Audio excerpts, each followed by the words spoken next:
जरूरी सूचना है आप सभी स्टूडेंट्स के लिए। स्टडी फॉर सिविल सर्विसेज का Android app Google play store में आ चुका है, उसको प्लीज तुरंत इंस्टॉल कर लीजिए। और अगर आप स्टडी फॉर सिविल सर्विसेज के सिर्फ ऐप से कोई भी कोर्स, कोई भी पीडीएफ परचेज करते हैं, तो उसमें अप्लाई कूपन, अगर आप ज्ञान सर जो है आप उसमें अप्लाई करते हैं, ये कूपन कोड है, तो उसमें 20% फीस तुरंत माफ हो जाएगी। मतलब 20% डिस्काउंट तुरंत उसमें लग जाएगा। ज्ञान सर लिखना है, नॉर्मली ज्ञान सर स्मॉल लेटर में है सब कुछ, कोई स्पेस नहीं, कोई कॉलम नहीं, सिर्फ ज्ञान सर, GYANSIR। इस तरह से अगर कूपन कोड लगाते हैं आप ऐप में बाई करने से पहले, जो अप्लाई कूपन वाले में आता है, तो 20% का डिस्काउंट तुरंत मिलेगा। वीडियो देखिए। तो दोस्तों, हिस्ट्री के जो हम लोग क्विक फैक्ट रिवीजन कर रहे हैं उसके एक और वीडियो में आपका स्वागत है। आज शानदार हम लोग फिर से हिस्ट्री के फैक्ट्स को रिवाइज करेंगे, क्योंकि आपको पता है हिस्ट्री एंशिएंट मिडिवल मॉडर्न मिला के 25 सवाल तक आते हैं हर साल। ये संख्या 2-4 ज़्यादा भी हो ही जाती है।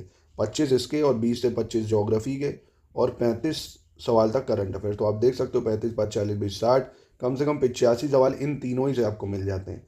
तो इन पे थोड़ा पकड़ बनाइए। बाकी पॉलिटी, साइंस, यूपीजी के मिसलेनियस, इनसे आप 2-2, 4-4, 5-5 क्वेश्चन भी अगर सही करेंगे तो आप आराम से 100 क्वेश्चन तक पहुंच सकते हैं ना। स्ट्रेटजी अपनी ऐसी रखिए। तो चलिए इसको शुरू करते हैं दोस्तों। इब्न बतूता मोरक्को का है भाई, आप सभी को पता होगा, अफ्रीकी जो मोरक्को का यात्री था। ये मोहम्मद बिन तुगलक, किसके? मोहम्मद बिन तुगलक के शासनकाल में आता है। मोहम्मद बिन तुगलक का टाइम है 1325 से 51। ठीक है, कब है? 1325 से 51। और इसने एक बहुत फेमस किताब लिखी है, रेहाला। ये आपको याद रखना है। उसमें क्या है, भारत में अपनी यात्राओं का वृत्तांत वर्णन करा है। तो इब्न बतूता मोरक्को का, इंग्लिश वाले भी भाई याद कर सकते हो, कोई दिक्कत नहीं। उसमें लिखा है इब्न बतूता मोरक्को का था, मोहम्मद बिन तुगलक के शासनकाल में आया। मोहम्मद बिन तुगलक का शासनकाल 1325 से 51 है। इसने एक पुस्तक लिखी है, रेहाला। काम खत्म हो गया। ऐसे मेगास्थनीज, ये भाई ग्रीक या यूनानी कह सकते हो आप। इसने चंद्रगुप्त मौर्य के शासनकाल में भारत में भ्रमण करा। बहुत फेमस पुस्तक लिखी, इंडिका। भारत आने वाला पहला विदेशी यात्री था भाई। याद हो गया है ना? चंद्रगुप्त मौर्य, मेगास्थनीज, ग्रीक और पहला विदेशी यात्री, पुस्तक लिखी इंडिका। निकोलो कोंटी की बात करें, निकोलो कोंटी इटली का यात्री था भाई। ये देवराय प्रथम के समय विजयनगर आने वाला पहला विदेशी यात्री था, देवराय प्रथम। और देवराय प्रथम का शासनकाल क्या रहता है भाई, अगर आपसे पूछ ले तो 1406 से 1422 है ना, यानी 15वीं सदी लग गई भाई, है ना। तो निकोलो कोंटी याद रखना। मार्को पोलो, ये भी इटली का था। मार्को पोलो ये 13वीं सदी में आता है भारत। इसे मध्यकालीन यात्रियों का राजकुमार कहा जाता है। क्या कहा जाता है? मध्यकालीन यात्रियों का राजकुमार कहते हैं। और जो काकत्या शासक था ना, रुद्रमा देवी, और पांड्या शासक मधवर्मन, उसके शासनकाल में आया था भाई, है ना। तो ये भी आप याद कर सकते हो। ठीक है, ये कहाँ का था भाई? इटली का था। मार्को पोलो कहाँ का था? इटली का था। ठीक है, याद रखिएगा इसको। फिर आता है हियान शांग, चीनी यात्री भाई। हियान शांग ये हर्षवर्धन के समय भारत आता है, काफ़ी महत्वपूर्ण है हियान शांग। किसके समय आता है? हर्षवर्धन के समय आता है। नालंदा विश्वविद्यालय में अध्ययन भी करा इसने। इसे तीर्थ यात्रियों का राजकुमार और वर्तमान शाक्य मुनि कहते हैं। तो मध्यकालीन यात्रियों का राजकुमार किसको कहते हैं? मार्को पोलो का। और जो है तीर्थ यात्रियों का राजकुमार किसको कहते हैं? हियान शांग को। तो हियान शांग हर्षवर्धन के समय में आता है, 7वीं सदी में। फाहियान ये भी चीनी यात्री है, चंद्रगुप्त विक्रमादित्य के समय में आता है। कब आता है? चंद्रगुप्त द्वितीय या विक्रमादित्य। और इसका टाइम पीरियड क्या है भाई? चंद्रगुप्त द्वितीय विक्रमादित्य का 380 जो एडी होती है, 380 एडी, ऐसे ही चलता है 380 से 415 एडी तक। एडी मतलब ईस्वी। ठीक है। तो फाहियान, भारत आने वाला पहला चीनी यात्री फाहियान था, है ना। भारत आने वाला पहला चीनी यात्री कौन था? फाहियान था भाई। उसके बाद हर्षवर्धन आता है, मतलब हर्षवर्धन के शासनकाल में हियान शांग आता है। ठीक है, याद रखिएगा इसको। फिर डेमेकस की बात करें, डेमेकस ये सीरिया का है भाई। इसे सीरिया के शासक एंटीओकस प्रथम के द्वारा बिंदुसार के दरबार में दूत बनाकर भेजा गया था। ठीक है, तो डेमेकस जो था वो सीरिया का था, बिंदुसार की कोर्ट में आया था, एंटियोचस प्रथम ने दूत बनाकर भेजा था। तो आपने कितने याद कर लिए? देखिए, इब्न बतूता याद हो गया, मोहम्मद बिन तुगलक के शासनकाल में। मेगास्थनीज याद हो गया, चंद्रगुप्त मौर्य के शासनकाल में। निकोलो कोंटी इटली का, ये याद हो गया आपको, देवराय प्रथम के शासनकाल में। और मार्को पोलो इटली का, ये भी याद हो गया, मध्यकालीन जो था, राजकुमार भी बोलते हैं इसको। हियान शांग हर्षवर्धन, फाहियान चंद्रगुप्त द्वितीय या विक्रमादित्य, डेमेकस बिंदुसार की कोर्ट में एंथियोचस वन ने भेजा। इत्सिंग चीनी यात्री था, 7वीं सदी में भारत आता है। इसने नालंदा विश्वविद्यालय में अध्ययन किया भाई। इत्सिंग ने नालंदा में अध्ययन इसने भी किया। और ये इत्सिंग भी अगर पूछे, हर्षवर्धन के टाइम में ही भारत आता है ना, जो हर्षवर्धन का शासनकाल था उसी के टाइम ये भी आता है भारत में, ये भी याद रख लो। फिर भाई ये कुछ हल्के फुल्के हैं, जैसे हिकेटियस यूनानी है। इसको भूगोल का जनक कहा जाता है। भूगोल का जनक किसे कहते हैं? हिकेटियस को। इतिहास का जनक किसको माना जाता है? हेरियोडोटस का, ये भी यूनानी है, ग्रीक है, इतिहास का जनक। नियार्कस जो था यूनानी था भाई। ये सिकंदर के साथ आया था भारत में 4वीं सदी में, सिकंदर के साथ। स्काईलैक्स की बात करें, ये भी ईरानी है, प्रथम विदेशी वृत्तांतकार माना जाता है इसको। एरिस्टोबुलस, यूनानी है ये भी सिकंदर के साथ भारत आया था, है ना। तो सिकंदर के साथ आने वाले जरूर याद रखो, ये 3 है, ये एक ये। कौन कौन? नियार्कस, एरिस्टोबुलस और ओनोसिक्रिटस। सब में सा लगा है, हालांकि सा तो सभी में है। तो नियार्कस, एरिस्टोबुलस और ओनोसिक्रिटस, इसको याद रख लेना। फिर एक आपका डायनोसियस है, मिस्र का होता है ये डायनोसियस। ये बिंदुसार व अशोक के समय में भारत आता है, बिंदुसार और अशोक के समय में डायनोसियस। इसके बाद आपको प्लीनी याद रखना है, इंपॉर्टेंट है प्लीनी। एरियन स्ट्रैबो यूनानी यात्री थे ये। सुंगयुन चीनी यात्री है, 6ठी सदी में भारत आता सुंगयुन। तो ये इधर के आपको जो है मैं इंपॉर्टेंट अगर बताऊं, अल बरूनी याद रखो। अल बरूनी जो है 11वीं सदी में आता है। अल बरूनी किताबुल हिंद की रचना करता है। महमूद गजनी के साथ भारत आता है, महमूद गजनी के साथ, ठीक है। इंपॉर्टेंट बता रहा हूँ, अल बरूनी महमूद गजनी के साथ भारत आता है। उसके बाद अब्दुल रज्जाक बहुत इंपॉर्टेंट है भाई। और चाउजू कुआं नाम से तो पता चल जाएगा, चीनी यात्री है। चोल और चीन के वाणिज्यिक संबंधों के बारे में लिखा है इसने। अब्दुल रज्जाक इंपॉर्टेंट है, ईरानी था, देवराय द्वितीय के शासनकाल में 15वीं सदी में आता है। अब्दुल रज्जाक देवराय द्वितीय 15वीं सदी ईरानी। फिर इसके बाद माहुयान है, चीनी यात्री था भाई। निकितन जो था, निकितन ये एक रूसी यात्री है, ये आप याद रखना क्योंकि एकमात्र रूसी मिला है आपको। निकितन जो था रूसी यात्री था। वीर नरसिंह के समय भारत आता है, ठीक है। निकितन रूसी यात्री, वीर नरसिंह के समय भारत आएगा। बार्थोलोमो डियाज जो है, लुडविको डी बात करें अगर, इटली का था ये भी वीर नरसिंह के समय भारत आएगा। बारबोसा डोमिंगो पायस, कौन? बारबोसा डोमिंगो पायस, ये पुर्तगाली है। ये कृष्णदेवराय के शासनकाल में भारत आता है, ठीक है। बारबोसा डोमिंगो पायस पुर्तगाली, कृष्णदेवराय के समय।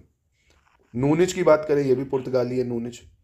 यह अच्युत देवराय के शासनकाल में भारत आएगा, ये भी इंपॉर्टेंट है, अच्युत देवराय नूनिच। सीजर फ्रेडरिक की बात करें, पुर्तगाली था ये भी, इसने विजयनगर की विनाश पर टिप्पणी की है। ट्रेवेनियर इंपॉर्टेंट है, फ्रांसीसी यात्री है ट्रेवेनियर भाई।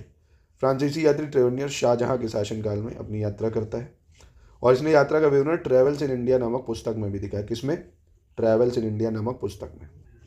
तो याद रखना ट्रेवेनियर। मनुची भी इंपॉर्टेंट है भाई, इटली का होता है। निकोलो मनुची एक इटली यात्री है।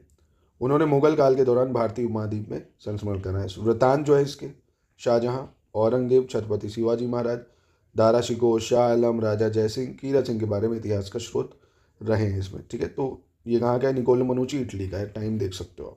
इसके बाद ये बहुत इंपॉर्टेंट है भाई, बीजापुर, अहमदनगर, बरार, गोलकुंडा, बीदर। ये बहुत बार पूछा जा चुका है, इस बार भी पूछने के चांसेस हैं। इसको जरूर लर्न करो कि किसने किसकी स्थापना करी। बीजापुर की यूसुफ आदिल शाह ने करी, आदिल शाही वंश का था ये। और ये बीजापुर 1686 में मुगल साम्राज्य में शामिल हो जाता है, औरंगजेब के शासनकाल में। अहमदनगर की स्थापना मलिक अहमद करता है, ये निजाम शाही वंश का था भाई।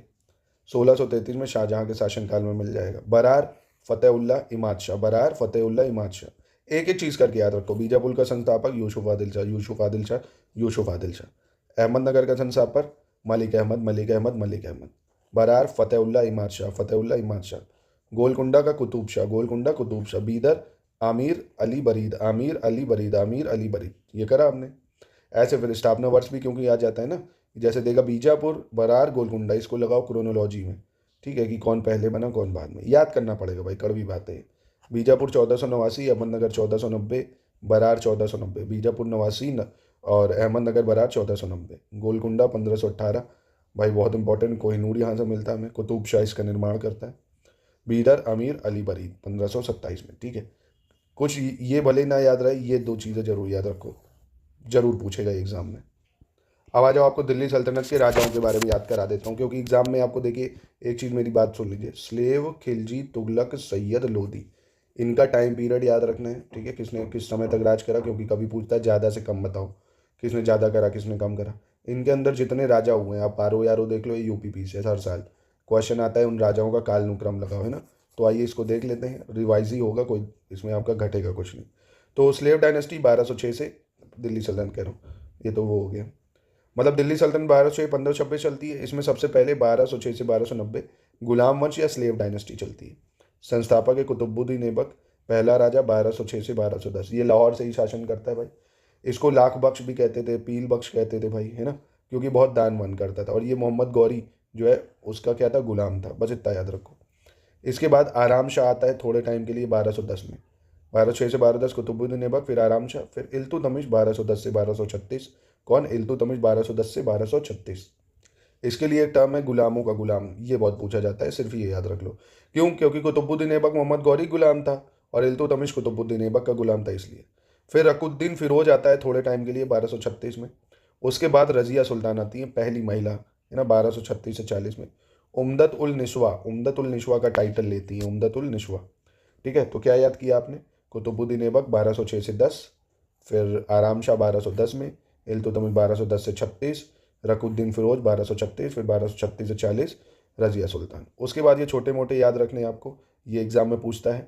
मोइजुद्दीन बहराम शाह 40 से 42, 1240-42, बहराम शाह बहराम शाह बहराम शाह। मशहूद शाह 42 से 46, नसीरुद्दीन महमूद 46 से 65। क्या याद रखना है? ये तीन जरूर याद रखो, बहराम शाह 40 से 42, मशहूद शाह 42 से 46, नसीरुद्दीन महमूद 46 से 65। बोलो फिर से, 3 बार बोल लो भाई, फिर से बोल लो यहाँ से। 1206 से 10 कुतुबुद्दीन ऐबक, 10 आराम शाह, इल्तुतमिश 10 से 36, रकुद्दीन फिरोज 36, रजिया सुल्तान 1236 से 40, फिर बहराम शाह 40 से 42, मसूद शाह 42 से 46, फिर नसीरुद्दीन महमूद 46 से 65। ठीक है, और फिर बलबन आता है भाई, जो नवरोज़ त्यौहार भी शुरू करता है, बलबन, है ना, 1266 से 87। इसका टाइम पीरियड काफ़ी महत्वपूर्ण है। तो गियासुद्दीन की उपाधि धारण करता है ये, उलूग खां की उपाधि धारण करता है ना, तो ये इंपॉर्टेंट है बलबन का टाइम पार। आखिरी रूलर जो रहेगा इसका कैमूर्स, मतलब कैयूमर्स रहता है 1290 में, कैकुवाद 1287 से 90। तो याद हो गया होगा आई होप आपको। आओ एक बार फिर से पढ़ लेते हैं, क्या ही दिक्कत होगी। कुतुबुद्दीन ऐबक 6 से 10, आराम शाह 1210, इल्तुतमिश 1210 से 36, 1236 रकुद्दीन फिरोज, फिर रजिया सुल्तान 36 से 40, बहराम शाह 40 से 42, मशहूद शाह 42 से 46, नसीरुद्दीन महमूद 46 से 65, बलबन 66 से 87, कैकुवा 87 से 90, और थोड़े से 90 के अंत में कैमूर्स। ठीक है, फिर अब खिलजी राजवंश का रिवाइज करते हैं 1290 से 1320। तो स्लेव 1206 से 90, उसके बाद आता खिलजी 1290 से 1320, 30 साल ही शासन करता है। जलालुद्दीन खिलजी इसका फाउंडर होता है। 1290 से 1296 जलालुद्दीन खिलजी चलता है, 70 वर्ष की उम्र में सुल्तान बनता है ना, सर्वाधिक वृद्ध होता है। फिर इसके बाद इब्राहिम रुकनुद्दीन आता है। कौन? इब्राहिम रुकनुद्दीन 1296 में, थोड़े टाइम के लिए, क्योंकि फिर अलाउद्दीन खिलजी आ जाता है बहुत समय तक। 1296 से 1316 तक ये राज करता है, समझिए 20 साल तक, है ना। तो याद रखना है इसको आपको, अलाउद्दीन खिलजी, अलाउद्दीन खिलजी। ठीक है, फिर सिहाबुद्दीन उमर 1316 में हल्के टाइम के लिए, 2-4-6 महीने के लिए आता है। फिर आता है मुबारक शाह 1316 से 1320। नसीरुद्दीन खुसरो खिलजी का शासक नहीं था, ये भी याद रखना है। खुसरो 1320 में आता है, ठीक है, इसको याद रखना। और खुसरो की उपाधि जो है मुबारक खिलजी ने इसको दी थी। तो खिलजी के भी आपको याद हो गया क्या? जलालुद्दीन खिलजी 90 से 96, फिर 96 से 16 अगर याद करना चाहते हो तो अलाउद्दीन खिलजी है। 1316 से 1320 मुबारक शाह, ये 3 नाम जरूर याद रखो। बाकी 1296 में इब्राहिम रुकनुद्दीन थोड़े टाइम के लिए, सियाबुद्दीन उमर थोड़े टाइम के लिए, और नसीरुद्दीन खुसरो 1320 में। ठीक है, और ये अलाउद्दीन खिलजी के अभियान बहुत इंपॉर्टेंट है, एग्जाम में सवाल पूछा जा चुका है। ये देखिए, ये सवाल आया था कि अलाउद्दीन खिलजी के जो विजय है उनको रणथंभौर, गुजरात, वरंगल, चित्तौड़ क्रोनोलॉजी में लगा। ये यूपी पीछे में आया हुआ सवाल है, 2022 में या 23 में आया था। तो इसको रिवाइज कर लेते हैं। गुजरात अभियान 1298 में होता है। कब होता है? 1298 में होता है। अलाउद्दीन ने उलूग खां एवं नुसरत खां को गुजरात के लिए भेजता है, उलूग खां और नुसरत खां को। जैसलमेर विजय की बात करें तो अलाउद्दीन खिलजी जैसलमेर के राजपूत शासक 1299 ईस्वी में पराजित करता है। ठीक है, रणथंभौर 1301 में उलूग खां, नुसरत खां रणथंभौर पे जाते हैं। चित्तौड़ की बात करें 1303 में अलाउद्दीन खिलजी खुद चित्तौड़ अभियान पे जाता है। मालवा 1305, जालौर 1311। क्या याद रखना है? देखो, गुजरात 1298, जैसलमेर 1299, रणथंभौर 1301, चित्तौड़ 1303, मालवा 1305, जालौर 1311। दक्षिण की बात करें अगर दक्षिण में तो देवगिरी अभियान इसका 1307 में होता है। वरंगल 1309, होयसाल की बात करें 1310 में होता है ये, और पांड्या राज पे 1311। ठीक है, तो याद रखना 7 में देवगिरी, 9 में वरंगल, 10 में होयसाल, 11 में पांड्या राज। और ये अलाउद्दीन खिलजी के बाजार नियंत्रण वाली चीज़ें भी इंपॉर्टेंट है, जैसे दीवान इंशा। इसका कार्य क्या था भाई? ये इसी ने बनाया था दीवान इंशा। शाही आदेश और जो पत्र हैं उनको प्रारूप तैयार करना। दीवान रसालत, पड़ोसी राज्यों में भेजे जाने वाले पत्रों का प्रारूप तैयार करना। दीवान रियासत, वाणिज्य मंत्रालय था ये। दीवान वजारत, इसने जो था ये वजीरों का प्रमुख होता था, वित्त विभाग का। दीवान आरिज भी इसी ने बनाया था भाई, युद्ध मंत्री जो होता था। शाहने मंडी बाजार नियंत्रण अधीक्षक, बहुत इंपॉर्टेंट है शाहने मंडी। मुहतसिब भी इसी ने बनाया था भाई, मुहतसिब, तो ये ज़्यादा इंपॉर्टेंट है, याद रखना। फिर जो है परवानानिविस, व्यापारियों को परमिट देने के लिए। जासूस के लिए इसने मुनहियस या मुनी बनाए थे, है ना, तो ये इंपॉर्टेंट है, किसने बनाए थे पूछ लेता है। तुगलक वंश का याद रख लो भाई, तुगलक वंश 1320 से 1412 तक चलता है। तुगलक वंश 1320 से 1412, तो क्या क्या याद हो गया? स्लेव वंश याद हो गया आपको 1206 से 1290, खिलजी वंश याद हो गया 1290 से 1320, ठीक है। अब 1320 से 1412 चलेगा आपका तुगलक वंश। गयासुद्दीन तुगलक इसका फाउंडर था, 1320 से 25, 1320 से 25, ठीक है। मोहम्मद बिन तुगलक फिर आता है 1325 से 51, बहुत इंपॉर्टेंट है भाई, मोहम्मद बिन तुगलक 1325 से 51, ठीक है। यह गंगा जल पीने वाला और होली मनाने वाला पहला सुल्तान था, आपको ये याद रखना है, ठीक। फिर फिरोज तुगलक आता है 1351 से 88, काफ़ी समय तक, तो याद हो गए तीन। गयासुद्दीन तुगलक 20 से 25, मोहम्मद बिन तुगलक 25 से 51, गयासुद्दीन तुगलक 20 से 25, फिर मोहम्मद बिन तुगलक 25 से 51, फिर फिरोज तुगलक 51 से 88, फिरोज तुगलक 51 से 88। गंगा जल पीने वाला होली मनाने वाला पहला सुल्तान मोहम्मद बिन तुगलक ही था। उसके बाद कौन आता है भाई? गयासुद्दीन तुगलक के, फिरोज तुगलक के बाद गयासुद्दीन तुगलक द्वितीय या तुगलक शाह 88 से 89, फिर अबू बकर शाह 89 से 90, नसीरुद्दीन मोहम्मद शाह 90 से 94, अलाउद्दीन सिकंदर शाह 94, नसीरुद्दीन महमूद जिसके टाइम में जो है चाट वाला वो टन टन टन कर रहा है, नसीरुद्दीन महमूद जो है इसका शासनकाल 1394 से 1412, तैमूर का आक्रमण इसी के टाइम में होता है, तुगलक वंश का अंतिम शासक। तो याद हो गया होगा आई थिंक आपको, गयासुद्दीन तुगलक, मोहम्मद बिन तुगलक, फिरोज तुगलक, ये तीन बहुत इंपॉर्टेंट है। उसके बाद इनका काल कुछ ज़्यादा रहता नहीं अच्छा, तो गयासुद्दीन तुगलक द्वितीय 88 से 89, 89 से 90 अबू बकर शाह, 90 से 94 नसीरुद्दीन मोहम्मद शाह, अलाउद्दीन सिकंदर शाह 94, नसीरुद्दीन महमूद 94 से 1412। तो ये चार जरूर याद रख लो, इस टाइप का जरूरी लगा देता है कि इसको क्रोनोलॉजी में लगाओ। फिर अब सैयद वंश का भी देख लो भाई, 1414 से 1450, ठीक है, 1414 से 1450। तो सबसे पहले खिजर खां 1414 से 21, खिजर खां 1414 से 1421, मुबारक शाह 1421 से 34, 1421 से 34, 1421 से 34, मोहम्मद शाह 1434 से 43, 1434 से 43, आलम शाह 1443 से 51। ये अभी पूछा जा चुका है हाल ही में, RO का जो एग्जाम फरवरी में लीक हुआ था उसमें। खिजर खां 1414 से 21, मुबारक शाह 1421 से 34, 34 से 43 मोहम्मद शाह, फिर आलम शाह, ठीक है। खिजर खां, मुबारक शाह, मोहम्मद शाह, आलम शाह, खिजर खां, मुबारक शाह, मोहम्मद शाह, आलम शाह, ऐसे याद रख लो। खिजर खां, मोहम्मद शाह, सॉरी, खिजर खां, मुबारक शाह, मोहम्मद शाह, आलम शाह, 14 से 21, 21 से 34, 34 से 43, 43 से 51। फिर अब अंतिम जो रहेगा 14 से 51 से 26 हो गया, ठीक है।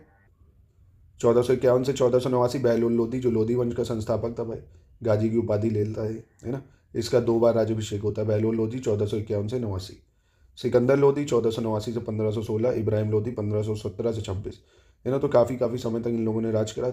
लोधी वंश 1451 26, बस 3 राजा, बहलोल लोधी 51 से 89, सिकंदर लोधी 89 से 1517, इब्राहिम लोधी 1517 से 1526। अब कुछ और देख लेते हैं, जैसे सल्तनत कालीन प्रशासन भी पूछ लेता है। जैसे मुशारिफ मुमालिक, ये महालेखाकार होता था, मुशारिफ मुमालिक महालेखाकार पूछता है दोस्तों, प्लीज़ याद रखो इसको। ऐसे मुनहियान या मुनी, ये गुप्तचर होता था भाई। और मुस्तौफ़ी मुमालिक, ये महालेखा परीक्षक होता था, मुस्तौफ़ी मुमालिक महालेखा परीक्षक। दीवाने इशरफ लेखा परीक्षक विभाग देखता था, सारी चार्ट ये आज ही बेचेगा। दीवाने वकूफ़, यह व्यय के कागजातों की देखभाल करता था भाई। दीवाने इश्तिहाक पेंशन विभाग का प्रमुख होता था, ये सबसे इंपॉर्टेंट है दीवाने इश्तिहाक। दीवाने अर्ज, ये भी इंपॉर्टेंट है, सैन्य विभाग होता था दीवाने अर्ज, बहुत इंपॉर्टेंट है ये दीवाने अर्ज।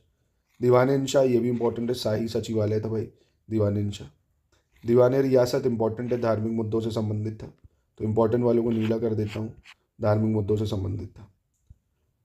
नायाब की बात करें तो सुल्तान बहराम शाह ने इस पद का सृजन किया, जिस पर पहली नियुक्ति एतगिन की होती। नायाब का पद सुल्तान के बाद माना जाता था, है ना। वजीर से भी श्रेष्ठ होता था नायाब, वजीर से भी ऊपर, है ना। वकीले दर क्या होता था? राज परिवार विभाग से संबंधित अधिकारी। काजी उल कुजात न्याय विभाग का प्रमुख है। कौन है न्याय विभाग का प्रमुख? सद्र उस सुदूर धर्म विभाग का प्रमुख हो गया। बारिद मुमालिक गुप्तचरों का प्रमुख, ये इंपॉर्टेंट है, बारिद मुमालिक। सरे जानदार सुल्तान के अंगरक्षकों का प्रधान होता था, है ना। इसके बाद वजीर याद रख लेना, प्रधानमंत्री, ठीक है। ये देख लो भाई, सल्तनत कालीन जो है विभिन्न सुल्तानों के द्वारा बनाया गया विभाग, ये इंपॉर्टेंट है। जैसे दीवान आरिज किसने बनाया था? बलबन ने बनाया था दीवान आरिज।